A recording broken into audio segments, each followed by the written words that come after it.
Welcome to the Astrophysics Podcast.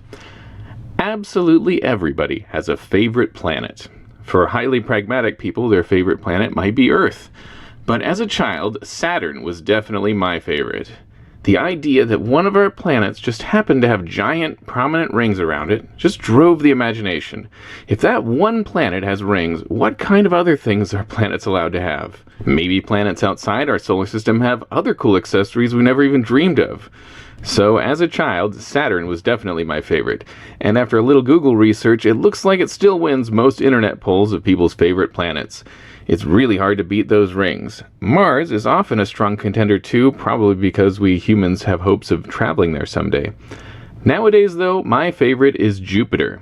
My nerdy reason is that the surface of Jupiter is just an incredible display of two-dimensional fluid dynamics, and you don't get many examples of that in nature. That big red dot on Jupiter's surface is a giant vortex, basically a gigantic hurricane that in principle should dissipate eventually, but has managed to live for centuries just because it's so tremendously large. Okay, we love planets. We love the big ones, we love the little ones, and we especially love the really little ones that don't even technically count as planets, because who doesn't love an underdog? So, since we love planets so much, why haven't I had a planet expert on my show? That's a great question, and I hope to rectify it today. Today's guest is Dr. Jason Wang, Professor of Physics and Astronomy at Northwestern University. Jason primarily studies planets outside our solar system. We call those exoplanets. Jason has helped to develop incredible technology that allows us to directly take images of exoplanets orbiting distant stars many light years away from us. That requires both incredibly powerful telescopes and very sophisticated data analysis techniques for pulling these faint images out of the background noise. We'll be talking to Jason about how he performs these difficult observations and what we can learn from them. And of course, I can't help myself, I will ask him what his favorite planet is. I'm Paul Duffel, and this is the Astrophysics Podcast.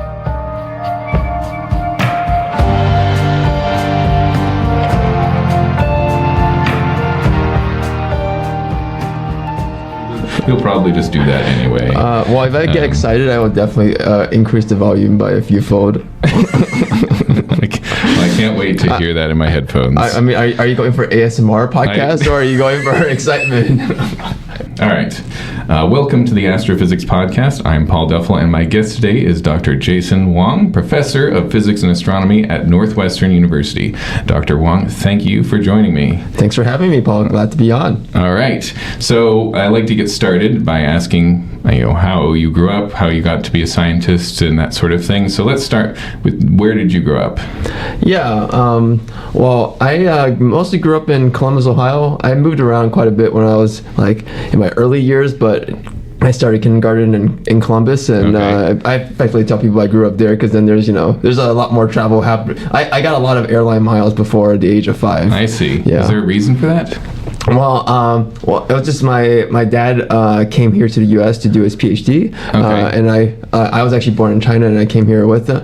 Okay. But then my parents decided that taking care of me was too complicated, and doing a PhD and trying to survive in the U.S. Okay. So they shipped me back to China to live with my grandparents for a few years, and then so I did a little bit of back and forth when I was very early. Wow. Very early on. And that was So then when you started kindergarten, that's when you were solidly in the U.S. Solidly in the U.S. They were like, if you want to start a school system, you should pick one and just stick with it. So it's like clearly, we're staying in the U.S. So you should stay in the U.S. and start kindergarten. Oh, cool. Yeah. So I actually spent so much time in China that by the time I started kindergarten, I actually had to go to ESL. I actually only knew Chinese at that point and knew very little English. Yeah. Whoa. Yeah. That must have been scary. It was okay. I had a few friends at least that also knew Chinese, so they would translate to me in class. While, wow. But that's nice. Also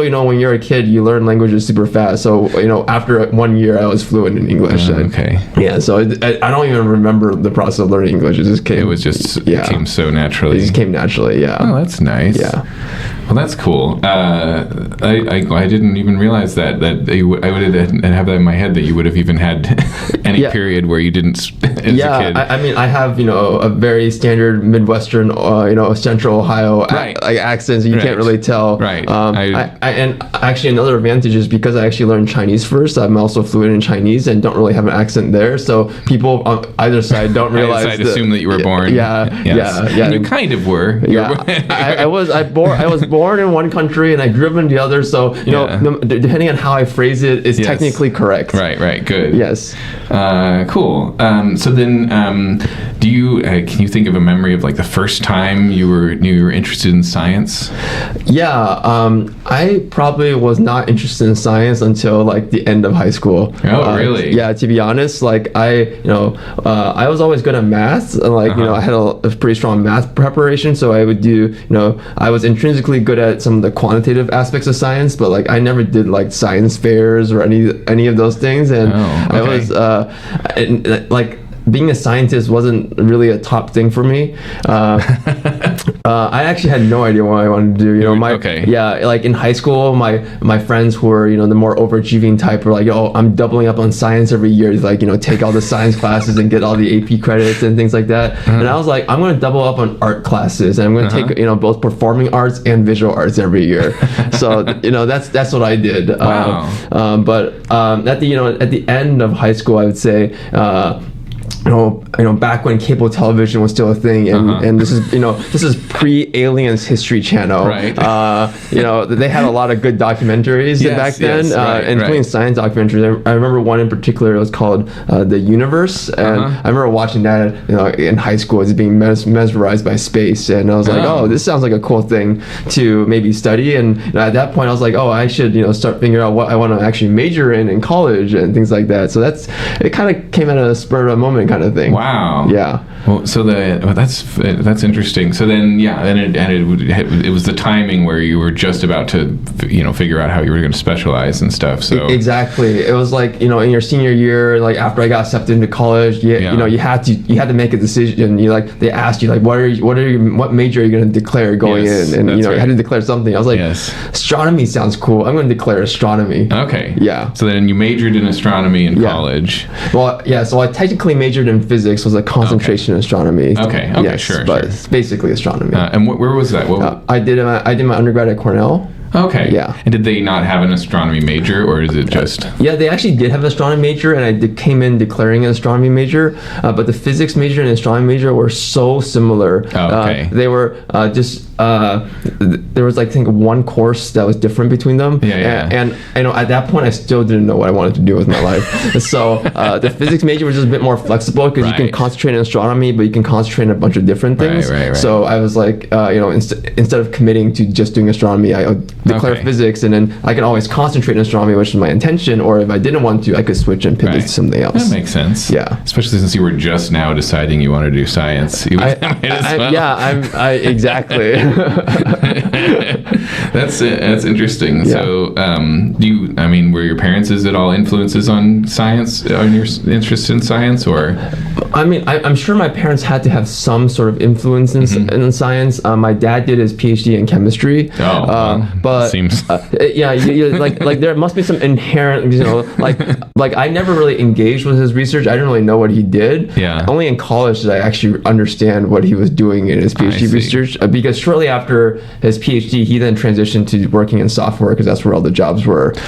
So like when I moved back to the U.S., like shortly after, just a couple of years, he transitioned to industry, and then like I really wasn't in a science environment growing up. I see. Interesting. I actually because my parents were effectively engineers. Engineering like rubbed off more on me than science. I would say growing up. So the idea of like that's what you would do with a mathy background, is you'd be an engineer. Yeah, I'd be like engineer. I was like, it's like civil engineering will build bridges. I remember doing those those as a kid where you like take those popsicle sticks and build bridges. Yes. Yeah. I can't say I was really good at them, but as a kid you get the sense that there's a way you're supposed to do it, but nobody knows what it is. No one knows what it is. It's something to do with triangles. Yeah, something like that. I'm sure like if my parents will look at it and be like, there's definitely an obvious solution, but I was just like, I have no idea. That's good. Yeah. So then, okay. Do you think? Okay. So then, why do you think astrophysics? What makes you interested in astrophysics and not other Yeah. types of physics. I mean, I think, astrophysics at that time when I started, when I was graduating college or was in college, it was really taking off in lots of different exciting ways. And in particular for me, I was really excited by all the discoveries of extrasolar planets. It was, around, 2010, 2012. This is when Kepler was really finding a bunch of new planets and things like that. So I think, that entire field was really buzzing, and that was really exciting. And I also think that, my research experiences in undergrad doing astronomy were really exciting and really impactful, and that really made me want to pursue it. Even though I did have other options, I did do a summer research in particle physics one summer. Oh yeah. And then I also did a summer internship as a software engineer. As a software engineer. Yeah. So I actually in my senior year, I actually had to decide between taking job offers at software companies or applying to grad school to go to study astronomy. Right. Have this big bag of money. Yeah. Or it really was. It was either you have this big bag of money and just take it now, or decline all that money and then apply to see if you got into graduate school. If you get into graduate school and maybe have something interesting happen. Exactly. But and a lot of people, when I made that decision to turn down those job offers, everyone thought this is the worst decision you've ever made. Why would you do such a thing? Looking back at it, the opportunity cost of declining those job offers is probably somewhere in about $1 million or so, probably. Right.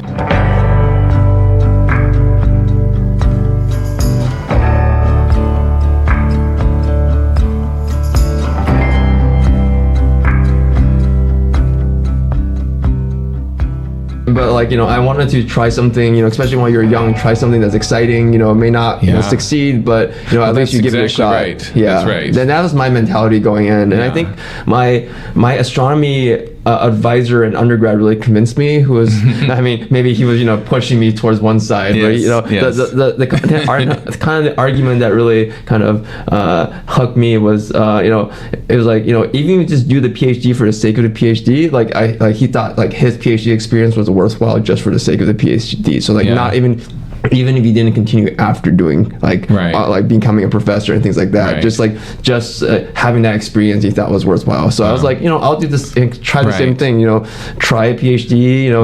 If I don't like it, I know I have the skills to transition, but if I do like it, I can keep doing it. Yeah. And here I am. It seems that you did like it. Yeah, I've been pretty fortunate to do some pretty exciting, fun things. I think the theme of all my research, especially even starting in undergrad, was new instrumentation, new technology. So I was actually working on one of the first light instrument for the SOFIA telescope, which is a NASA observatory on a 747 airplane. So they took a old 747, carved a giant hole in the back, put a 2-meter telescope in there, and they fly it around observing things from not on the ground, but not all the way up to outer space, somewhere in between in the stratosphere. It's kind of an incredible, if you haven't seen images of the Sophia, it's kind of a weird, incredible thing to see photos of. You can Google. It's just there's a giant telescope sticking out of a plane. It's who thought we could carve a giant hole in the fuselage of a plane and it would still fly. And we should do this. Telescope would be functional. Yeah. And it doesn't just completely. It's actually pretty cool. When you're on the observatory, because there's turbulence, right? You can actually see the telescope wobble, but the telescope is actually on gyroscope. So the telescope is actually staying still. The entire airplane is actually wobbling. Yeah. Oh my god, it's that's crazy. Yeah, it's pretty fun. I was actually on some of the first light flights for SOFIA because we were the professor I was working with, he was building the first instrument for commissioning of Sophia. So I actually ended up in the Sophia safety training video. Oh, so you were on the plane? I was on the plane. Oh, that's I was on the plane before they like fully commissioned the plane, so they had not everything was like fully set up yet. Right. And one of the things was the safety training video hadn't been done yet. Oh, I see. So when I was on the plane, there was like these camera crew on the plane like doing shooting various things, and I just somehow got caught up in some like B-roll footage they were filming. Okay. And the funny thing is, I never knew that. They just like they did that, and then right before I graduated, I managed to get on another Sophia flight to help them observe for more science things. So and then I had video. to go do the safety training video, and then everything was like, oh yeah, this is fine. I heard this last time, except this time is the video. Last time was like some guy just talking to me about it. But then at the very end, it's just a shot of my face. It was a shot of like someone working. It was just like a zoom in on my face, and it was slowly zooming out, and then it goes to black. How surreal. Yeah, it was absolutely surreal. I'm like, that's me. Do I still need to take this video? Like, I'm in the video. That's right. That's right. That's amazing. Yeah. That's pretty funny. Yeah, so I mean, I had a great experience in my undergraduate research, Yes. like working on a new instrument, really feeling the thrill of discovery, right? That really made me want to pursue this kind of profession. Okay. So I have a question I usually ask, and I don't know, maybe you've already answered it, but when do you feel that you learned how to be a scientist? Oh, that's a good question. When did I feel that I would say probably sometime in graduate school, probably near the end. In undergrad, I was probably just like doing whatever my advisor told me to do. Right. But I think, being a scientist really involves knowing how to ask the right questions and asking questions that are both testable and interesting. So you want to ask a question that not only is interesting, but like there's a way that with current methodology we can actually test it in some way. Yes. And I think you don't really experience that until you go through a couple of research projects and start understanding like this is something that's actually doable, and this is not doable, or this is trivially doable, and trying to actually figure out what that is. Right in the middle. Right in the middle. And I think near the end of graduate school, I think that's kind of what graduate school is all about. It's like the training to be a scientist. That's right. Yeah. You're learning how to do it, and and if you have a good advisor, you learn how to be a scientist. Yeah, I mean, I feel like it's not part of the curriculum, but like somehow you learn it. It's like trial by fire or we don't apprenticeship. We don't have a class on here's how to be a scientist. I mean, we have like some things. Yeah, but like I feel like it's kind of the apprenticeship nature of graduate school, right? You as you do it, it kind of all comes together to you. Yeah, that's right. Yeah, it's one of those. That's the idea, anyway. Yeah, I mean, sure. I feel like it's one of those things that you try to like explain, and you can explain it in like 5 minutes, but then it doesn't really. You don't really appreciate it until you actually try to apply it. That's right. You can say what it is to be a scientist, and somebody go like, "Oh yeah, I get that." And you're like, no, you don't. No. You can explain it in 5 minutes, but it takes 5 years to actually appreciate it. To really get what that means. That's interesting. Yeah. So now you're an astrophysicist. Yes. Okay. So what are some things you like the most about your job? I mean, I still really enjoy just the thrill of discovery. Every time we find something new or unexpected, just novel about the universe. That's always exciting and fun. And it's like charting new horizons. I think that just intrinsically is great.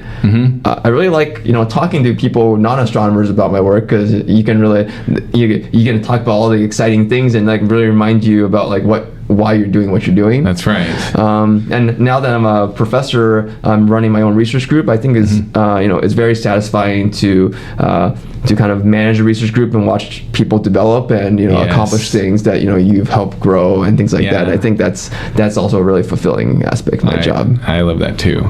Yes. Good. Is there anything you don't like about your job?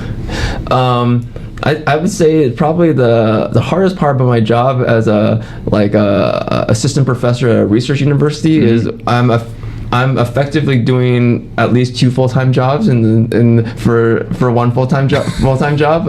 You're both teaching classes. You're also running a research group, and like each of those things in itself could be a full-time. That's right. Each of those is a full-time job. But they're both part of your job, so you have to figure out how to condense 2 full-time jobs potentially into 1 full-time job, and that's always a tricky business, I would say. Yeah. How do you do that? or are you successful at it, or do you end up just staying here really long hours? I try not to stay here for really long hours. My PhD advisor has some good sayings, and one of the ones he really likes is "perfect is the enemy of good." Yes. So I aim to be good enough in all of my various duties, but not try to aim for perfection, because I feel like that last little bit to aim for perfection takes a lot of time. That will double your workload. And, for sure. And in something like teaching classes, you kind of have to come to the understanding that the first time you teach it is not going to be the best time you teach it. Sorry guys. This isn't going to be as good as it will be for future folks. And I think once I became okay with that, teaching, I think is a lot easier when you know that you're not aiming for perfection the first time. Right. I don't know if my students know that. I haven't told them this to them. So, but don't let them listen to the podcast. They shouldn't listen to the podcast. But if they're listening, I totally didn't mean it. None of that was true. None of that was true. But if they're not listening, then yes, this is absolutely true. Absolutely true. So I mean that's definitely. I mean I find that it's inevitably the case that you're not going to be as good the first time. And it's just how it is. And especially in a situation where you have a bunch of different responsibilities. And it's not really your fault either. It's kind of like we're not hired as teachers. Well, we're not hired for our teaching abilities, and we don't given any sort of training how to teach anything like that. It's kind of surprising that there's no training at all for a new professor for teaching. They just tell you that you have academic freedom to teach however you like. Yes. And then they tell you about the rules that you must follow for teaching. Yes. But not how to teach. It's just these are rules, various procedural rules that you must follow. Right. And then they tell you to go have fun. Yeah. I was fortunate in graduate school to have taken a pedagogy course. I feel that's the only time where I really had the opportunity to sit down and think about the teaching philosophy and how to teach and teaching strategies and how to do this practically and implement it in a course. Beyond that, they just you just start and see how it goes. Good luck. You have the freedom. All right. So, what would you say is was the most challenging part of getting to where you are now in academia? The most challenging part is probably I would say probably just the job searching process. I think especially going from being a postdoc after your PhD, you're often a research in a research position for a few years, and then actually trying to find a permanent faculty job. I think that is you're basically your whole time you're applying for your next job. I mean, I think that's kind of that's probably what politicians feel like, right? I kind of get a sense for how the House might feel. But it really is some of this kind of same vibes. You're on 2 to 3 year short-term contracts, and every year you're thinking about what's the end is near, and you're always thinking about what's the next thing, and how can I advertise myself to get to get to that next step. And some people say postdocs are the best time because you can really focus on research, but for me, I was really just focusing on what am I going to do next. And I would say it's very distracting from research in many ways. I definitely like this stage better than the postdoc stage. I would agree. Even though you're trying to balance many more responsibilities, I feel like it's much more secure. Right. You're not just desperately trying to stay afloat. So for anyone trying to going through this now, there is a light at the end of the tunnel. Yes.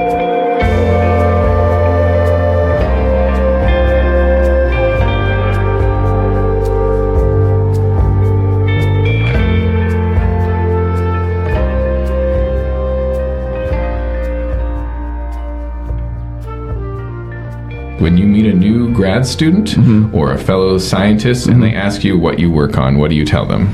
I usually tell them I work on imaging exoplanets, so there are planets orbiting other stars, and actually trying to take pictures of them next to their these really faint planets right next to the glare of their really bright stars. Okay, so we're talking about exoplanets, which are a really popular topic, and actually you're my first exoplanet person to come on the podcast, and it's a very popular topic because we're thinking about planets orbiting other stars. It's very cool, but your thing is actually most people I know of that do exoplanets I think your stuff is really cool because you are actually, like you said, you're actually imaging them. That's right. So you actually take a picture of the solar system, this distant solar system. You can actually see the planets in the image. Yeah, we try to do the hard thing. Everyone else is trying to do the easy shortcuts, but we do the hard thing. You do the actual. You want to get an actual photo of that planet. So we spend a lot of time toiling just to get that photo.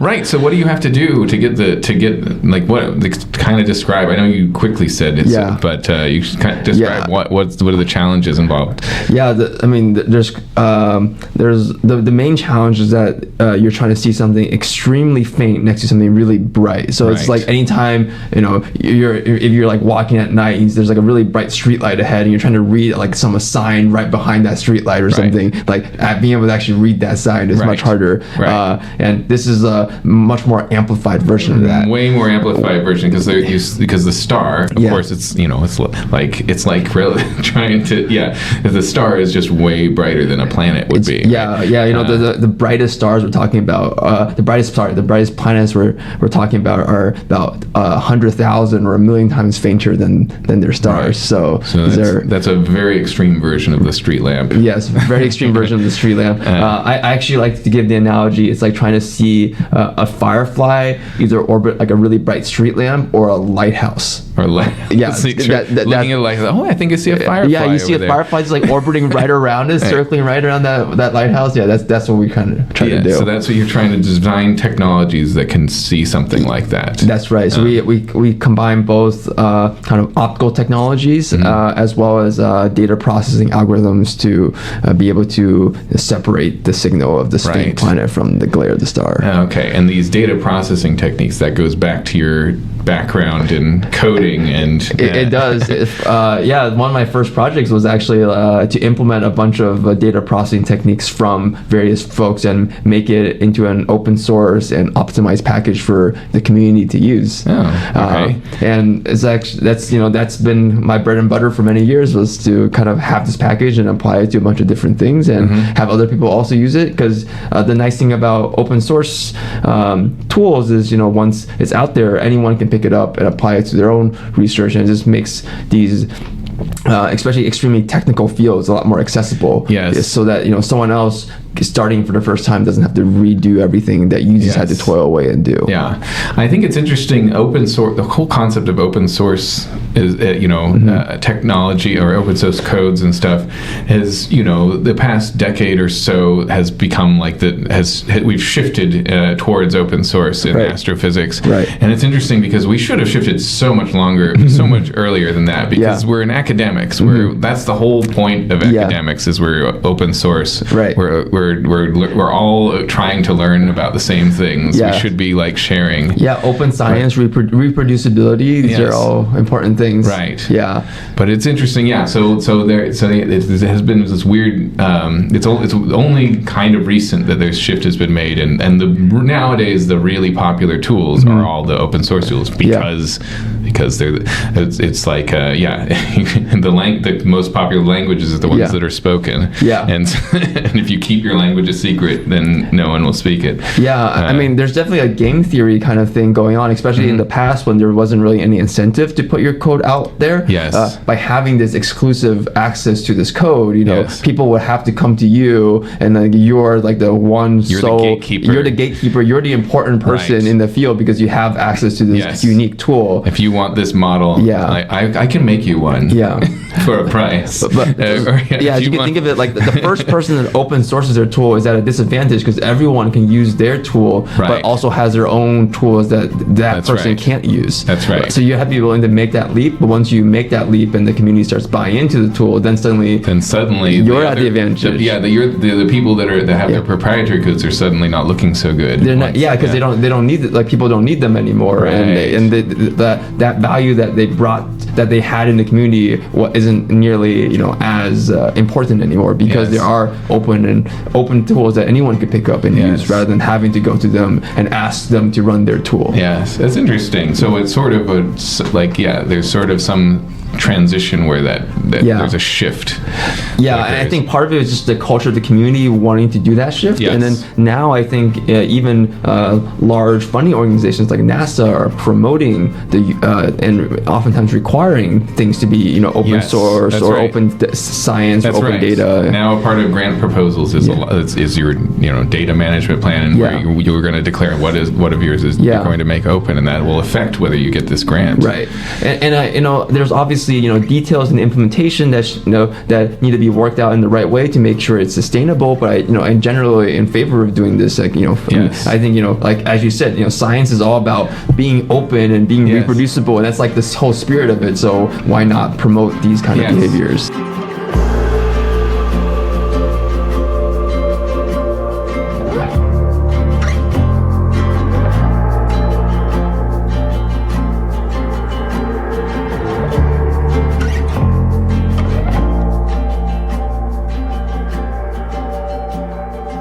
So let's get back to what this code is, or what these tools are doing.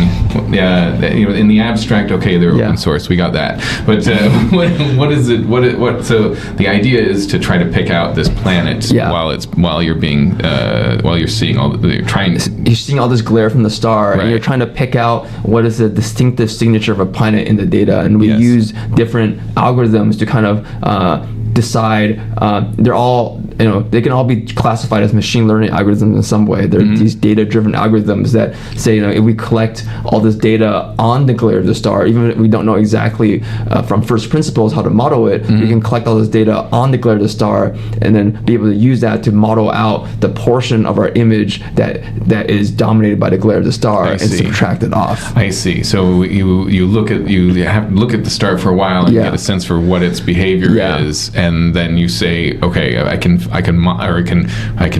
mock up something that behaves like that and try to subtract it off. And it does come with cool buzzwords like blind signal separation, principal component analysis. That does sound non-negative fancy. matrix factorization. The words get more and more non-negative. Matrix factorization. Exactly. I see. Not only positive values are allowed. I see. So it does come with these buzzwords, and people have different flavors and things like that, but they all kind of behave in the same kind of underlying way. So that's cool. So then it's interesting. But I always find this kind of because you get into it because you're interested in astrophysics, but a lot of your time is spent deep in these algorithms. That's right. And so how do you kind of how do you keep your eyes on this general concept of planets that you're interested in, and I think it's definitely a challenge, and I think that the balance you need to strike as a researcher is kind of always have a science-driven reason for doing what you're doing in the technical field. So even we're not just implementing this new algorithm for the sake of having a new algorithm. It's we're implementing because we think those will unlock some new science that we're trying to reach. And always knowing that, I think is important, and that's definitely something I didn't think about in the beginning. But as I developed as a scientist, this is the things that start coming to me now. So can you give me an example of that, an example of a science result that you get from being able to image these planets? So by imaging the planets and getting multiple images over time, we can actually watch these planets move.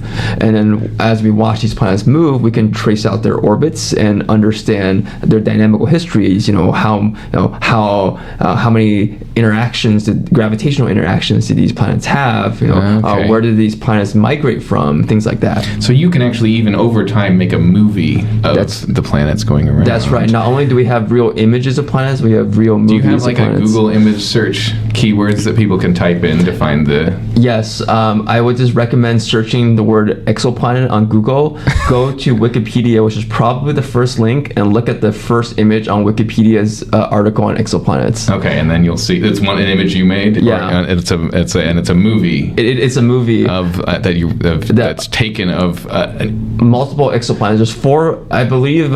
If no one has edited the Wikipedia page, right. It should be 4 exoplanets orbiting a star. It's a time lapse. I think it's probably 7 years is the one on Wikipedia. Yes. Yes. Let's hope that when people listen to this podcast in 50 years, it'll still be up there on Wikipedia. It'll still be up Wikipedia will still exist. The same time lapse. only 7 years. It'll only be a 7-year time lapse. Yeah, but we're still not the going to same bother one. to get more. I mean, it gets the point across, right? Yes, Why bother? That's right. Yeah. So that's kind of oftentimes people ask have you done anything important for our field for society I'm just like just go to Wikipedia and look up exoplanet I made the first image. That's right. Yeah. It is. I mean, even just from just being able to see something like that and just be able, because we don't even really have anything like that for our own solar system. That's right.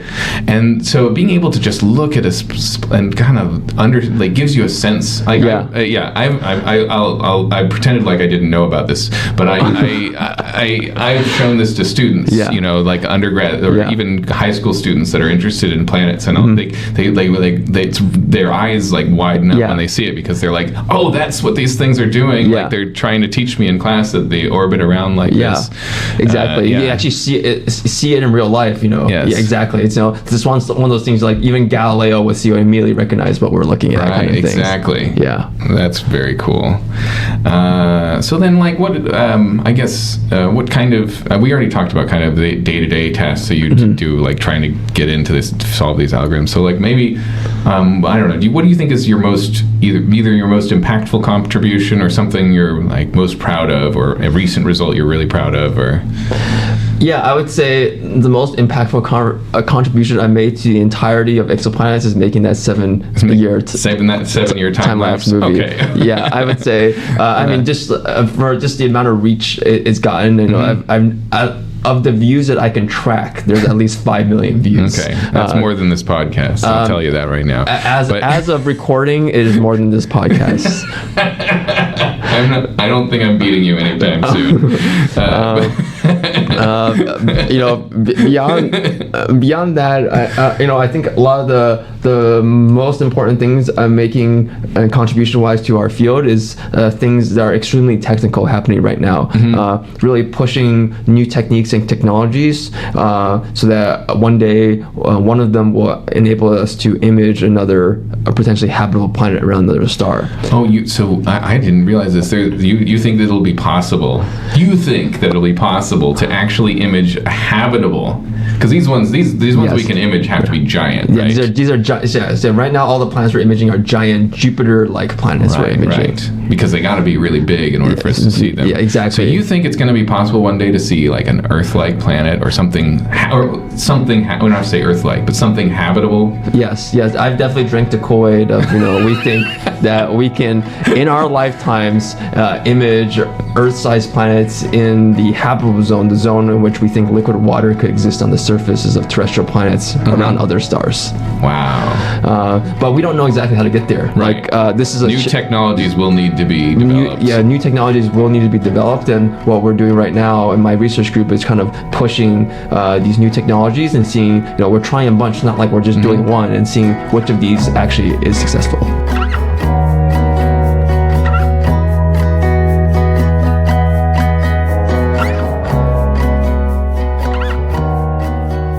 So that's the big game right now. That's the big game. That's the dream. There's a lot of people working on this endeavor. There's lots of different aspects of being able to actually image another habitable world. There's the entire field of trying to even identify planet candidates, like which stars should we be looking around. Right. There's an entire field of identifying how do we actually even assess habitability, even if we can see a planet. How do we know it's habitable? Right. I only work on the how do we see the planet part. Right. I just want to get us there. Yeah. Well, that's kind of like I don't know. To me, that's like the then you get to make the image. Yeah. Right? Once you make the image, then all the fun begins. That's what we're hoping to get to.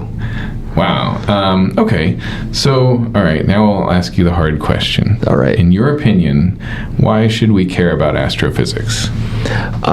Yeah, I actually am teaching a class right now, and my students ask me about this in my class all the really? time. I get family members asking me about it. Yeah. So that's why I ask everyone I interview this so I can get an answer. But Yeah, I think there's a few things. I think one is just our fundamental desire to kind of explore the unknown, and space is really kind of the final frontier of we've at least the surface of this planet we've explored pretty well. Maybe not the depths of the oceans and things like that. Right. But we've explored so little of outer space, and just our kind of inherent interests as a species and kind of understanding what's out there. I think that itself is value for us as a society, just to know what's out there. Right. What is the context of this outer space that we're living in? Yeah.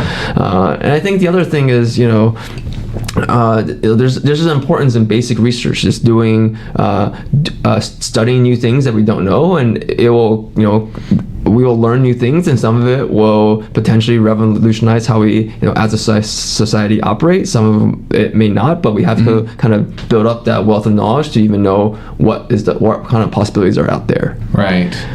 So there's a lot of course that's a lot of how science and generally human knowledge works. Is you kind of investigate whatever you think is interesting, and then a lot of it is serendipitous. You discover things that are beneficial to society that you didn't expect. Or even things that you discover and then later you realize are beneficial to society. Right. Like Einstein invented came up with this theory of general relativity, and they're like, oh, this is all black holes. How is this relevant to anything on Earth? But now, like, for any GPS global positioning satellite system to work, they have to account for general relativistic time corrections. Right. And without the theory of relativity, none of our GPS satellites would work. Right. And then we'd never get around anywhere. We couldn't find our ways. We'd have to use maps still. Right. Yeah, we would have to use maps like peasants. Yeah. But so I would, also arguably GPS satellites wouldn't be there without NASA in general. But like, yes, rocket science, all literally rocket science. But, but you're right. The fun example of general relativity is that seems so academic. And like everything we do is academic because we're academics. We're academics. But it seems like, well, how could that possibly be useful? It's like, well, just wait. There'll be something. I can't tell you what.